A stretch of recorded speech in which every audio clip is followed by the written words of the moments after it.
A continuación presentamos Palabra que Vivifica con el pastor José Carlos Espinosa. Esto es una orden, o en otras palabras es un mandamiento. Levante su voz conmigo y diga orden. Esta es una orden. Libra a los que son llevados a la muerte.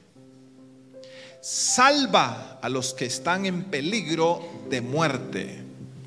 Porque si dijeres, ciertamente no lo supimos, ¿acaso no lo entenderá el que pesa los corazones? El que mira tu alma, el que mira por tu alma, él lo conocerá y dará al hombre según sus obras. Señores, ¿qué quiere decir esta palabra?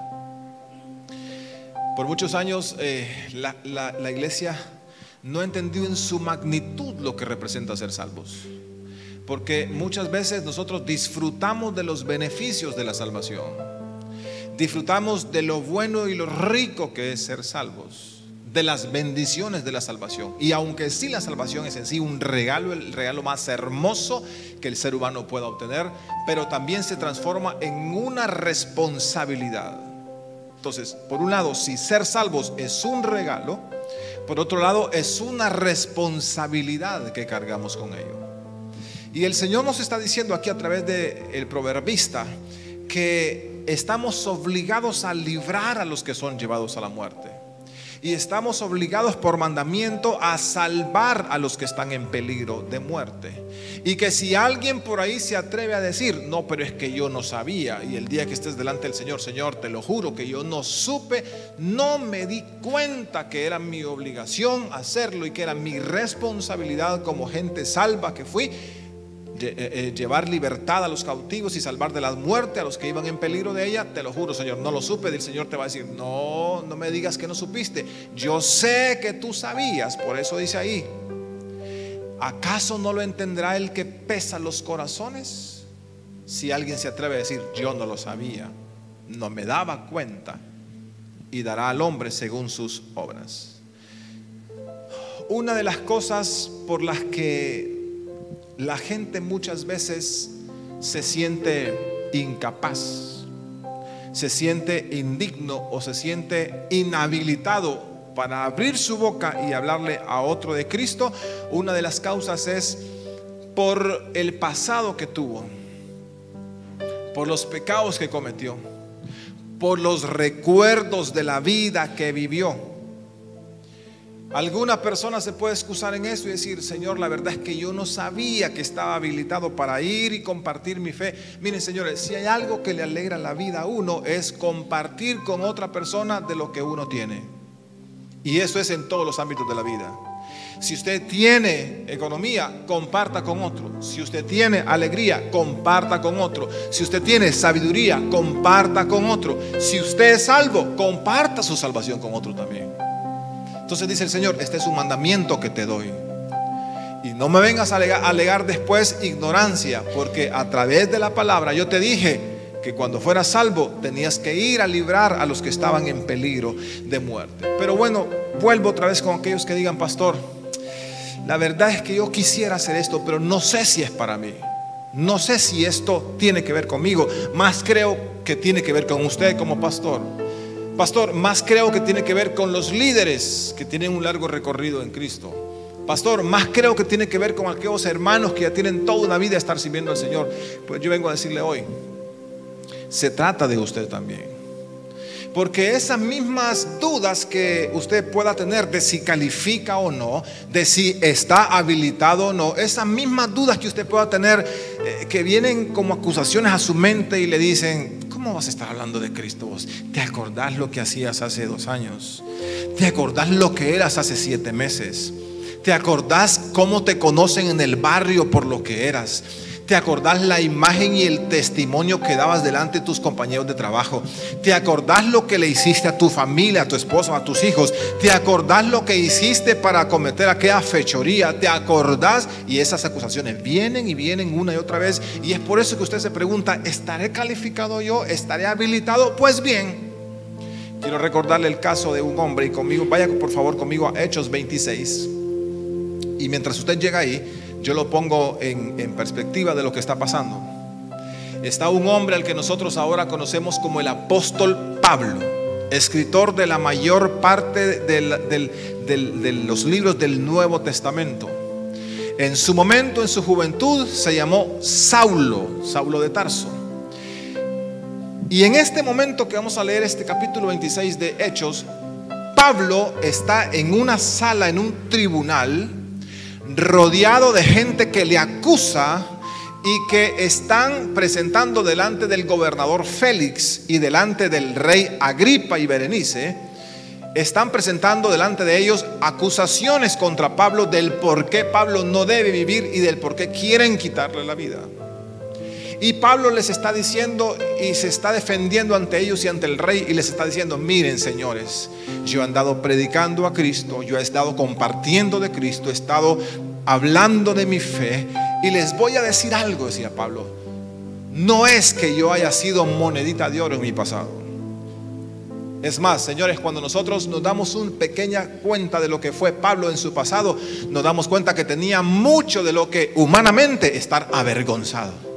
Yo sé que habrá gente acá, habrá gente que nos ve por las redes y por la televisión, que si usted sabe que si muchas personas supieran lo que usted hacía, lo que usted pensaba, lo que usted sentía, usted se avergonzaría. Hay gente que tal vez no lo volvería a ver a usted de la misma manera.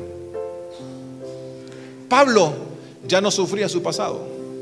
Está rodeado ahí en esa sala de tribunal de todos sus acusadores. Está con el gobernador enfrente, está con el rey Agripa enfrente también. Y ahí con ellos de frente les explica y les dice: miren, señores, si yo estoy metido en esto de la predicación, si yo estoy compartiendo mi fe, no crean ustedes que era porque yo era buena persona antes. Yo era de lo peor. Pero una vez les relata, yendo por el camino a la ciudad de Damasco, con muchos que iban conmigo a una misión especial. ¿Sabe cuál eran las misiones de Saulo? Entrar en la ciudad donde iba, arrastrar a los cristianos, sacarlos, encarcelarlos, para que después los sacerdotes de ese tiempo con los otros religiosos los apedrearan y los mataran, simplemente por ser seguidores de Cristo. Y es más, algunos de ustedes me dirán: todavía, pastor, usted no sabe lo que hacía yo en el pasado, usted no sabe las cosas que he sido capaz, pastor. No me interesa, como a Dios tampoco. Pero te voy a decir algo. Pablo, si hay algo que él recordaba y por lo cual estaba tan agradecido con el Señor, es que Pablo, según él mismo, más adelante lo voy a dar este pasaje, él mismo confiesa y dice que él era blasfemo. Y en otro lugar, en una de esas narraciones, porque Pablo narró varias veces su conversión y sus experiencias con Cristo, cómo él vino a Cristo, y en una de ellas él narra y dice que él mismo obligaba a los cristianos a blasfemar del nombre de Jesús en las sinagogas. Óigame, esas son palabras mayores, porque en otras palabras es como que alguien entrara en cierto lugar a un templo cristiano donde están alabando y bendiciendo el nombre de Jesús, y se acercara a la gente con un arma a la cabeza y le obligara: mira, maldecís a Jesús, ahora mismo te acabas. Y ustedes saben la presión que una persona tiene con un arma enfrente, por ejemplo, aunque parezca grotesca la imagen, pues con un arma enfrente, que alguien le está diciendo: maldecí a Jesús o te morís, rechazá el camino que llevas o te morís, renunciá a Jesús o te morís. Y Pablo dice, los obligaba a blasfemar. Para que ustedes sepan el tipo de recuerdos que Pablo llevaba en su mente por el resto de su vida. Él sabía que una buena persona no había sido, y tenía mucho por lo que, repito, humanamente estar avergonzado. Pero en el momento que está rodeado por esas personas en ese tribunal, les dice: miren, señores, aún con todo y lo que yo era, una vez yendo por el camino a Damasco con una compañía de hombres dispuestos a arrastrar a los cristianos, a mediodía en punto me rodeó un resplandor de luz que me hizo caer a tierra. Señores, la luz que rodeó a Pablo era la representación de la gloria del Señor. Para que usted tenga una idea de aquellos que dicen y que le dicen a usted: pues, ¿y dónde está Dios? Muéstrame a Dios, pues. ¿Y dónde está, que quiero verlo? ¿Dónde está? ¿Y por qué no aparece? Pues es una de las idioteces más grandes de la vida, porque un simple resplandor y reflejo de la gloria del Señor hizo que Saulo cayera a tierra a mediodía en punto. Quiere decir que esa gloria y ese resplandor brilló no sé cuántos miles de veces más que el mismo sol en pleno mediodía, que es cuando el sol está en el cenit, ¿verdad? En plena actividad, donde quema, pues. Ahora, el milagro fue el siguiente: que solo Saulo quedó ciego en esa experiencia, los demás no. Y número 2, que solo Saulo escuchó la voz que le habló del cielo en ese momento de la luz. Solo él escuchó, porque en otro relato él dice: la gente que estaba conmigo a la verdad miraron la luz, pero no escuchaban ni entendían la voz que hablaba conmigo. O sea que fue una voz tronante y potente, pero que iba directo a su espíritu. Y la voz le dijo: Saulo, Saulo, ¿por qué me persigues? Yo imagino si usted fuera como yo, Saulo, ¿verdad? Diciéndole al Señor: Señor, ¿quién eres? Discúlpame, pero yo no te ando siguiendo a ti, ando siguiendo a los cristianos. Pablo, o Saulo, que en ese momento se llamaba: yo soy Jesús, y si perseguís a la iglesia, me perseguís a mí. Te vengo a decir que quien te persigue a ti, no solo te persigue a ti. Quien te calumnia a ti, no solo te calumnia a ti. Quien se mete contigo, no solo se mete contigo, se mete con Jesús, porque nosotros somos el cuerpo de Cristo. ¿Me están entendiendo, señores? Y Jesús se lo dijo a Saulo: te estás metiendo conmigo al meterte con mi iglesia. Yo soy Jesús a quien tú persigues. Eso le cambió a Saulo la vida. Eso le cambió la perspectiva, y no le quedó que decir una palabra, una pregunta: Señor, ¿qué quieres que yo haga? En el tercer relato que se hace de la conversión de Saulo, que ya es en el capítulo 26 de Hechos, Saulo cuenta las cosas que el Señor le dijo y termina de completar el episodio que leemos en otros capítulos anteriores. Y aparte de que el Señor le dijo, como se nos narra ya en Hechos antes 9, el Señor le dijo: vete a Damasco, entra a la calle que está aquí, y llegará un hombre, ¿verdad?, y te impondrá las manos, etcétera, etcétera, etcétera. Ahí se te dirá lo que habrás de hacer. Pero aquí en Hechos 26, Pablo nos da más detalles de lo que Jesús le dijo en ese momento. Atención, señores, para aquellos que piensan que no califican, para aquellos que son atormentados por un pasado, para aquellos que vienen todos los días recordando las acusaciones del diablo de cosas que hiciste hace años, porque yo les he enseñado a ustedes que el hombre es la única criatura que tiene la capacidad de seguir pagando por cosas por las cuales ya pagó. Usted no tiene que seguir sufriendo por cosas por las cuales ya pagó. Usted no tiene que seguir recordando las cosas, porque si usted no sabía, Dios no tiene ni idea de lo que le habla. Hablando figuradamente. Entonces Pablo les está contando al rey Agripa, al gobernador Félix y a toda la compañía de hombres que lo acusan. Le está contando su experiencia con el Señor. Y entonces le suelta y le dice en el versículo 16 de Hechos 16, 16 de Hechos: le dijo Jesús: pero levántate y ponte sobre tus pies. Después de estar revolcado en el suelo, que se tumbó por la luz, aquella luz lo tumbó al suelo, pues lo botó al suelo. Le dice el Señor Jesús: pero levántate y ponte sobre tus pies. Atención, atención, porque para esto he aparecido a ti. Aquí es donde muchos se pierden, señores. Levanten su voz conmigo fuerte y diga: para esto me apareció Jesús.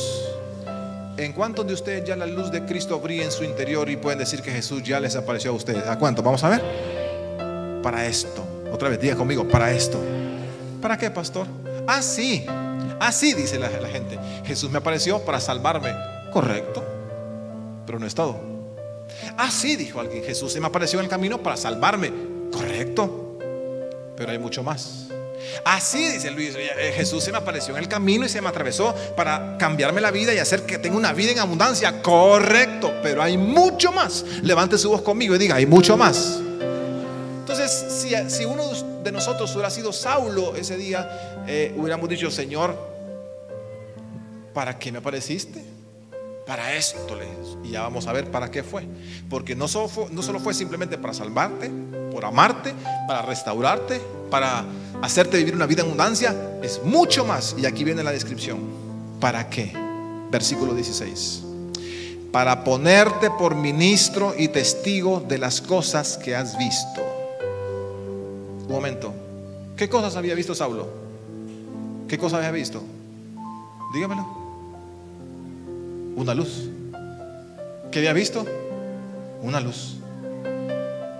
Pastor, y si él hubiera dicho: Señor, pero ¿qué tengo que hablar si yo solo he visto una luz? Eso nos dice que el creyente más nuevo, que las personas que acabe de venir a Cristo, que tenga una semana, un mes, 6 meses, 3 días, aún con sus 3 días de experiencia en Cristo, tiene mucho de qué hablar con otras personas que lo necesitan. ¿Me estoy explicando, señores? Pastor, pero yo qué voy a decir en esta jornada que tenemos de ir a hablarle de Cristo a otros. ¿Qué voy a decir yo, pastor? Di lo que Cristo ha hecho contigo en los últimos 7 días que tienes de conocerle. Le dice el Señor: para esto me he aparecido a ti, para ponerte por ministro y testigo de las cosas que has visto, atención, y de aquellas en que me apareceré a ti. En otras palabras, le está prometiendo que mayor revelación viene. Usted no se imagina las cosas que va a hablar, pero Dios va a poner palabra en usted que usted no va a saber que son suyas, sino que el Espíritu Santo le va a dar que hablar con los que tienen necesidad de encontrarse con Cristo. ¿Cuántos dicen amén acá? Versículo 17: librándote de tu pueblo y de los gentiles, a quienes ahora te envío. Atención, y le sigue describiendo Jesús a Pablo para qué se le apareció. Y ojo, Pablo está contándole todo esto al rey Agripa, al gobernador Félix y a todos los acusadores que tiene alrededor. Y le dice Jesús: me aparecí a ti, parafraseando, ¿verdad? Me aparecí a ti para que abras sus ojos. Señores, ustedes son abridores de ojos. Se escucha raro la frase del término, ¿verdad? Pero levante su voz conmigo y diga: soy abridor de ojos. La gente afuera está ciega. Yo les he venido explicando a ustedes hace algunos días acá, y quiero que el mensaje del Evangelio sea bien entendido. La gente no se salva por ser buena gente. No nos salvamos por portarnos bien. Pastor, como acaba de decir, que no nos salvamos por portarnos bien. No nos salvamos en lo más mínimo por portarnos bien. Y algo podría decir: quiere decir que me puedo portar como quiera. No, tampoco es eso. No nos portamos bien para salvarnos, sino que porque somos salvos es que nos portamos bien. ¿Estamos entendiendo, señores? Porque si nos portáramos bien para ser salvos, pondríamos la Biblia en entredicho y se contradiría la Biblia, porque dice la palabra: no es por obras para que nadie se gloríe. Señor, merezco ser salvo, como decía aquel joven rico. Merezco ser salvo porque me he portado bien últimamente. No, dice el Señor, es por gracia, por medio de la fe, que sois salvos, y esto no es de vosotros, pues es don de Dios. Efesios 2:8. No por obras para que nadie se gloríe. ¿Qué quiere decir eso? Para que nadie se enorgullezca. Pues atención, señores, yo decía hace algunos días acá que habrán buenas personas correctas, educadas allá afuera, moralmente íntegras, respetadas por la sociedad, posiblemente con un muy buen matrimonio, posiblemente con hijos muy educados. Lo que pasa es que hay un pero del enorme tamaño del universo. Levante su voz conmigo y diga: pero no son salvos. ¿Por qué? No son salvos, ¿por qué? Porque están ciegos. ¿Por qué están ciegos, pastor? Porque muchos de ellos creen que por ser buena gente verán a Dios. Nadie ve a Dios por buena gente. Y esta es una de las verdades que nosotros como iglesia tenemos que predicar, y por la que no le caemos bien a mucha gente. Pero solo hay una forma de ser salvos: viniendo a Dios a través ¿de quién? Dígamelo. De Jesús. Entonces Jesús mismo le explica a Pablo y le dice: te envío y me he aparecido a ti para que abras los ojos de la gente.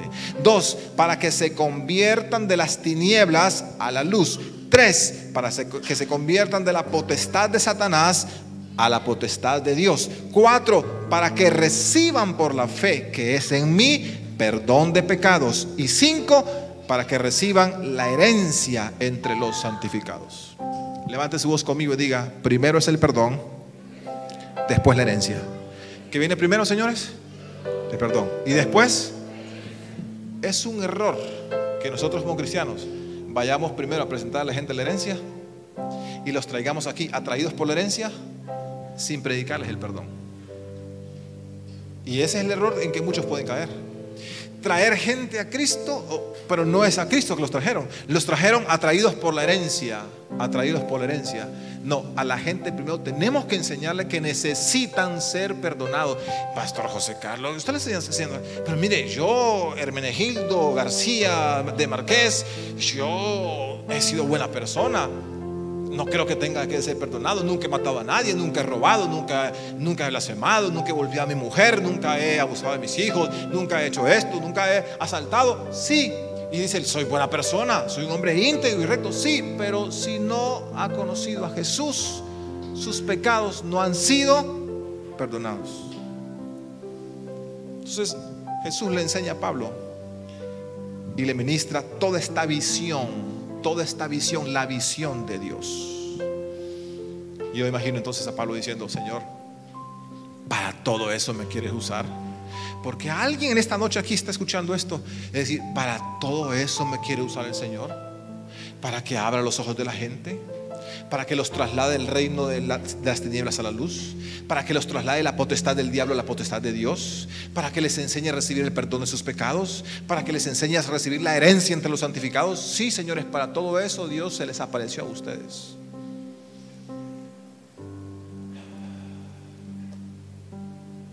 Escriba esto, por favor, para aquellos que dicen, no, pastor, no creo que eso se aplique a mí. Es que a mí me da una pena. Yo sé que muchos de ustedes no quisieran haber hecho las cosas que hicieron, pero alguien dijo, lo hecho está. Y afortunadamente el Señor nos habla por Corintios cuando nos dice, de modo que si alguno está en Cristo, nueva criatura es. Siga conmigo, las cosas viejas pasaron y he aquí todas son hechas nuevas. Ningún pasado tiene poder sobre ti para callar tu boca de lo que Dios ha hecho en tu vida. Y escriba esto que le dije: ningún pasado es suficientemente malo como para que Dios no te use. Lo repito una vez más: ningún pasado es suficientemente malo como para que Dios no te use. Señores, Pablo recordaba quién él había sido. Lo llevo a 1 Timoteo capítulo 1 versículo 12 para que ustedes se den una pequeña idea de lo que había sido Pablo en su vida anterior y lo que él recordaba. Y a él no le afectaba, él lo testificaba en todos lados. En 1 Timoteo 1:12 Pablo le escribe a Timoteo y le dice: doy gracias al que me fortaleció, a Cristo Jesús nuestro Señor. Atención: porque me tuvo por fiel, poniéndome en el ministerio, habiendo yo sido antes blasfemo. Pastor, ¿qué es ser blasfemo? Ser blasfemo es alguien que no se toca, como decimos aquí, la barriga ni la cabeza a la hora de hablar mal de Dios o de hablar mal de su iglesia. Ese es alguien blasfemo. Aún aquel que se atreve a decir públicamente y a confesar que no hay Dios, es una blasfemia. Y uno de los jóvenes, después de escuchar una palabra como esta en la jornada juvenil, me dijo: pastor, ¿cómo puedo bregar yo con uno de mis amigos que solo tiene 15 o 16 años y que él dice que es ateo? Yo particularmente soy sincero, yo no creo que haya ningún ateo en el mundo. Yo lo que creo es que hay gente resentida con Dios. Escuchaba de cierto científico que acaba de morir hace poco, muy famoso, de las mentes más brillantes que han existido jamás. Pero cuando digo mentes brillantes, le estoy hablando a nivel de Albert Einstein, de Isaac Newton y todos esos. Acaba de morir. Lamentablemente fue conocido por una mente brillantísima, pero fue conocido también por ser un predicador del ateísmo y de decir que Dios no existe. Entonces el jovencito me decía: pastor, ¿y cómo puedo yo bregar con mi amigo que solo tiene 15 o 16 años y dice que Dios no existe? Mira, le dije: facilito. Y él me dijo: quiero traerlo a la iglesia. Le digo: tráelo, pero mientras tanto andale diciendo que observe su cuerpo, que observe la creación, que si no percibe en su espíritu que hay una sinfonía agradable, perfecta en todo lo que existe, que si no percibe en su espíritu que aún tu cuerpo es una obra maravillosa y un milagro de Dios, que el organismo que tienes es una máquina perfecta que funciona. Doctor, ¿es así, sí o no? Desde la célula más pequeña hasta los organismos más complejos que tienes son una maravilla, señores. Y decirle, le digo que se ponga a pensar por un momento en quién es Él y cómo fue que llegó a ser todo lo que Él es. Y después seguimos con otras cosas. Pablo negaba a Jesús y obligaba a la gente a hablar en contra de Él, pero Él explica y dice, y sigue diciendo: habiendo yo sido antes blasfemo, perseguidor e injuriador. Injuriador es un insultador, es alguien que hiere, es alguien que lastima con sus palabras. Mas fui recibido a misericordia, porque lo hice por ignorancia, dice Pablo, en incredulidad. Atención a lo que viene, porque es poderoso. Pero la gracia de nuestro Señor. Levante su voz todo el mundo conmigo y proclame fuerte, profetice junto conmigo y diga: pero la gracia de nuestro Señor. Pero la gracia de nuestro Señor fue más abundante con la fe y el amor que es en Cristo Jesús. La gracia del Señor ha sido más abundante que cualquier pecado que has cometido. ¿Cuántos dicen amén acá? La gracia del Señor ha sido más abundante que los malos pensamientos que tuviste en el pasado. La gracia del Señor fue más abundante y poderosa que toda atrocidad que hayas cometido. No importa de qué se trate. Entonces dice Pablo: todo lo que fui, aunque fui muy malo y blasfemo, injuriador y perseguidor, quedó opacado por la bendita gracia del Señor. Y Pablo enumera 4 cosas importantes, que son las que nos mantienen a nosotros. Señores, ustedes me miran aquí predicándoles cada semana, entre semana, formándoles. Pero yo quiero dejar algo bien claro: yo no soy más que ustedes, así como ustedes no son más que el vecino que tiene a su lado izquierdo y derecho. Si el Señor me permite estar parado aquí frente a ustedes, enseñándoles y ministrándoles una palabra, no crean que es por otra cosa, ni que yo soy mejor que ustedes. Es por pura, dígalo fuerte, gracia. Es por pura gracia, misericordia. Y Pablo enumera 4 cosas poderosas. Dijo él: soy lo que soy por la gracia, misericordia, por la fe y el amor de Dios. Levante su voz y profetice estas 4 palabras conmigo. Diga: gracia, misericordia, fe y amor. Eso, señores, opaca cualquier pasado que hayamos tenido. Usted califica para ir a hablar de Cristo. Usted califica para compartir su fe. Versículo 28, para terminar. Entonces Agripa, que era el rey que lo estaba escuchando a Pablo en ese testimonio. Imagínense que Pablo está atado con cadenas, tiene todos sus acusadores alrededor. El rey y el gobernador están frente a él. Y le dice el rey Agripa, dijo a Pablo, versículo 28: por poco me persuades a ser cristiano. Eso me da la sensación como que Agripa le dice: mira, Pablo, mejor detenete, no sigas hablando, ya estoy sintiendo una cosita. Yo estoy sintiendo una cosita. No, hay que quedarte mejor. Hay otras versiones, yo revisé varias traducciones de la Biblia, y hay otras versiones que está dividida esta opinión. Algunos que creen que lo que quiso decir Agripa fue: mira, con el poco tiempo que tenés de estar hablando, ¿me querés hacer cristiano? Yo me quedo con la primera mejor. Que Agripa dijo: estoy sintiendo una cosita, como dijo José Patima, siento algo. Que lagrimita se le quería salir, yo no sé. Es como aquellos que están viendo la película y se están haciendo los fuertes para no llorar y tragan. Y tragan. Tengo un sucito aquí, dicen, para disimular que ya vienen quebrantados con la película que están viendo. Entonces Agripa le dice: mira, Pablo, por poquito y me convences de ser cristiano. Y le responde Pablo y dijo: quisiera Dios que por poco o por mucho, atención, Señor, que este es un bombazo, no solamente tú, rey, sino también todos los que hoy me oyen. Levante su voz proféticamente conmigo y diga: todos los que me oigan. Ore el Espíritu Santo y pide al Señor que todos los que te oigan hablar de Cristo sientan algo. Yo le quiero ser sincero: hay gente que va a responder a su llamado y al testimonio de Cristo. Hay gente que no.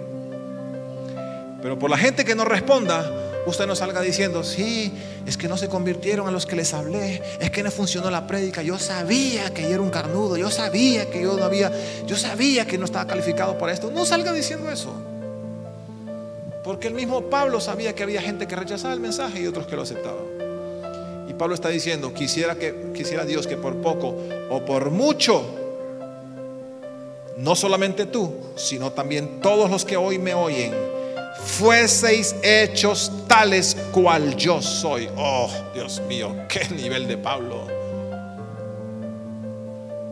Yo digo que es poquito el que se atreva a decir eso. ¿Se imaginan ustedes aquí diciéndole a ustedes? Yo, bueno, quisiera que ustedes tuvieran mi nivel. Oh, Dios mío. Usted va a decir que se cree el pastor. Uf. Pero Pablo decía: quisiera que fuesen ustedes hechos tal cual soy yo. ¿Saben qué les quería decir? No era que Pablo se creía la mamá de Tarzán, la mamá de los pollitos, la última Coca-Cola del desierto, la última cucharada de azúcar para el café. ¿Sabe qué quería decir Pablo? Quería decir: ojalá que a ustedes les ardiera también el espíritu como me arde a mí, para que la gente conozca a Cristo. Ojalá que ustedes también perseveraran como he perseverado hasta este día. Yo no aguantando para no caer, no, sino que haciendo que el reino se establezca. Señores, esa es la iglesia.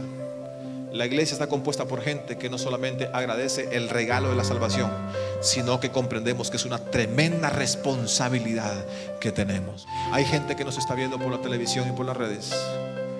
A usted que nos escucha y nos ve, quiero guiarle en una oración de salvación. Es una responsabilidad que tenemos como iglesia.